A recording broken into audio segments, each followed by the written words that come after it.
আসসালামু আলাইকুম। স্বাগতম আপনাকে আজকের বিশেষ আয়োজনে। দীর্ঘ ১১ বছরের অপেক্ষা। লাখো সরকারি কর্মকর্তা কর্মচারীর একটাই প্রশ্ন, নবম জাতীয় পে স্কেল কি সত্যিই আসছে? জুলাই থেকেই কি কার্যকর হতে পারে নতুন বেতন কাঠামো? সর্বনিম্ন বেতন কত হতে পারে? ২০,০০০ টাকা নাকি আরও বেশি?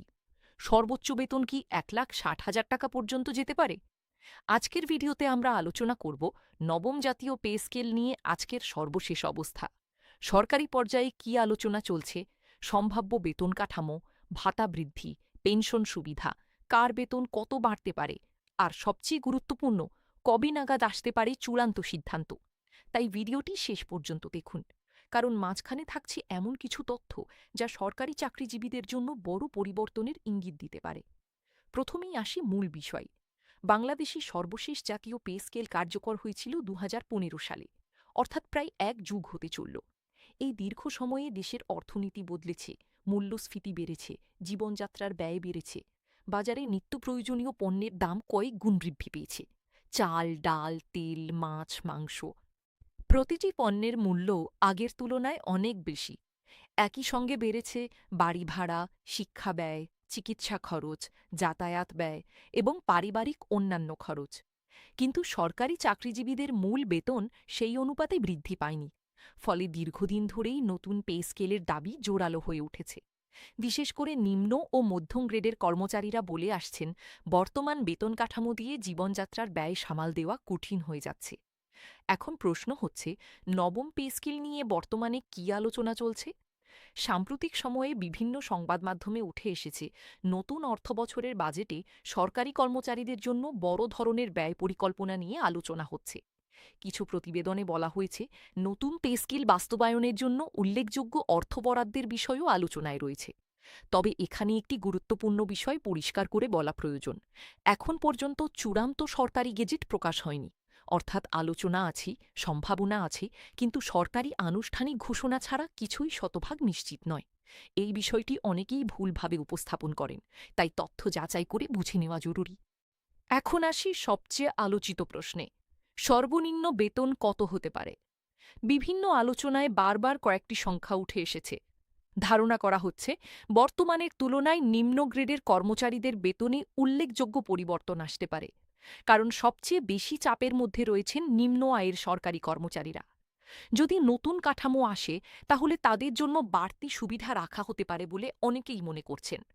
অন্যদিকে উচ্চ গ্রেডের ক্ষেত্রেও বড় পরিবর্তনের আলোচনা রয়েছে। ফলে গ্রেড ভেদে বেতনের পার্থক্য নতুনভাবে নির্ধারণ হতে পারে। এখন একটা বিষয় বুঝে নেওয়া দরকার, পে স্কেল মানে শুধু মূল বেতন বৃদ্ধি নয়। এর সঙ্গে যুক্ত থাকে বাড়ি ভাড়া ভাতা, চিকিৎসা ভাতা, উৎসব ভাতা, শিক্ষা সহায়তা, অবসর সুবিধা, পেনশন এবং অন্যান্য আর্থিক সুবিধা। অর্থাৎ মূল বেতন বাড়লে অনেক ক্ষেত্রে মোট আয়ও বৃদ্ধি পায়। এই কারণেই নতুন পে স্কেল নিয়ে সরকারি চাকরিজীবীদের আগ্রহ এত বেশি। ধরা যাক, একজন কর্মচারীর বর্তমান মূল বেতন ২০,০০০ টাকার কাছাকাছি। যদি ভবিষ্যতে নতুন কাঠামো অনুযায়ী তার বেতন বৃদ্ধি পায়, তাহলে শুধু মূল বেতন নয়, সঙ্গে বাড়তে পারে বিভিন্ন ভাতাও। ফলে মাসিক মোট আয় আগের তুলনায় উল্লেখযোগ্য হারে বৃদ্ধি পেতে পারে। এখন আসি ধাপে ধাপে বাস্তবায়নের আলোচনায়।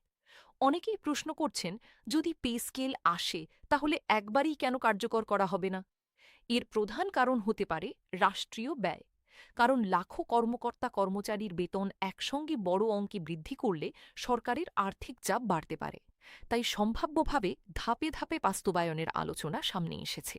অর্থাৎ প্রথমে আংশিক সুবিধা, পরে পূর্ণ বাস্তবায়ন। যদিও বিষয়টি এখনও আনুষ্ঠানিকভাবে নিশ্চিত নয়।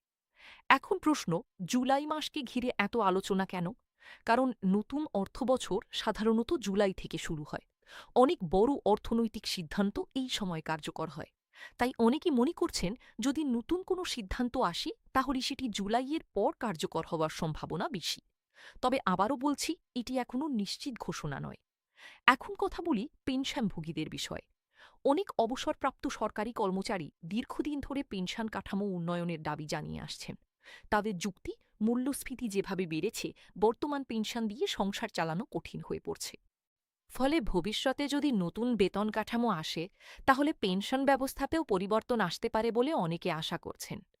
এখন সবচেয়ে গুরুত্বপূর্ণ অংশ, সরকারি চাকরিজীবীরা আসলে কি চান?